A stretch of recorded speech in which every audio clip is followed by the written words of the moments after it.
Good morning. Good morning. We're Tuesday, July 5th on Luke chapter 5.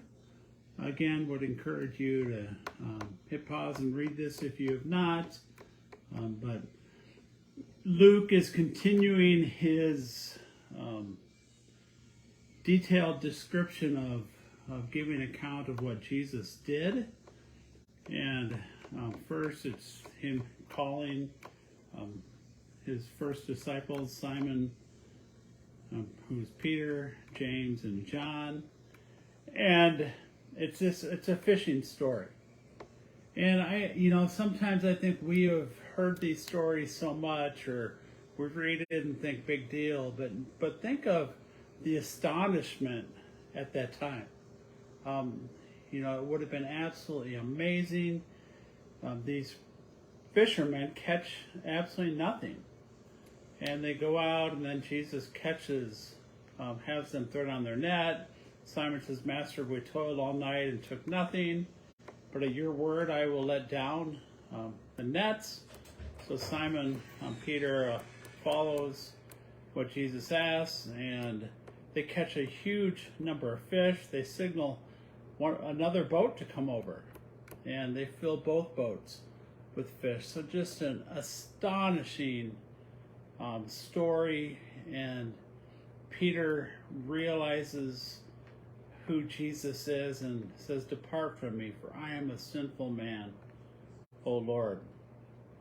And Jesus says, "From now on you will be catching men," and they leave everything and follow him. And then we have a couple of stories of healings, of a leper being healed. Says, "Lord, if you will, you can make me clean." So a great statement of faith.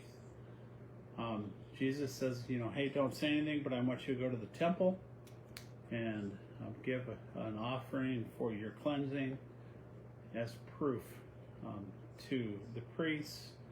And then the story of healing a paralytic.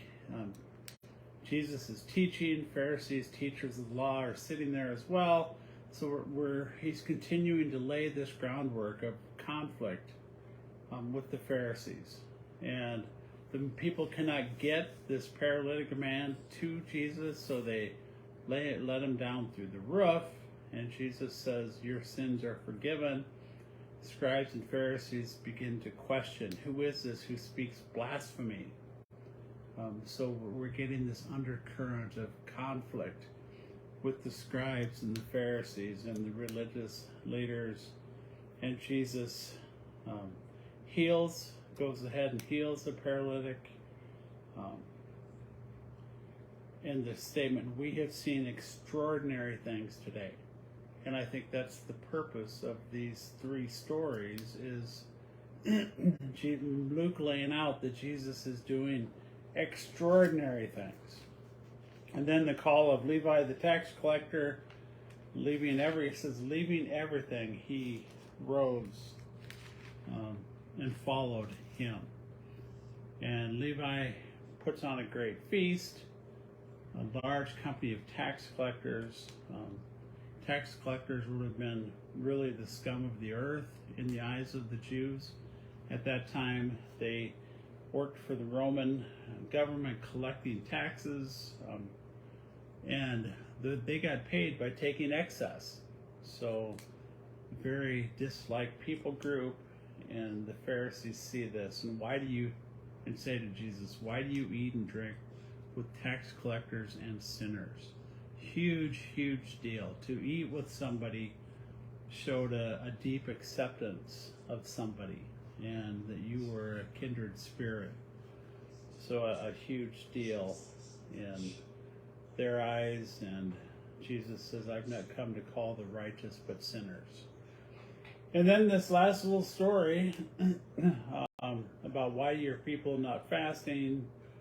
They should fast. And Jesus says, "Can you make wedding guests fast while the bridegroom is with them? The days will come when the bridegroom is taken away from them, and they will fast in those days." And then there's kind of an odd parable about new garment and old garment, and new putting new wine into old wineskins. And I think this talks about the transformation that Jesus is bringing, that he is making everything new, and that we're not keeping old law, old regulations, the old covenant, but he's bringing a covenant that is through faith in Jesus. So a great chapter, I think, and is Luke chapter 5. Just again, Luke laying out that Jesus is doing extraordinary things with the catching of the fish, calling his disciples, healing a leper, healing a paralytic, and this undercurrent continuing that Jesus is in conflict with the Pharisees and the Sadducees who want to hold on to the old. And Jesus is saying, no, I've come to make all things new.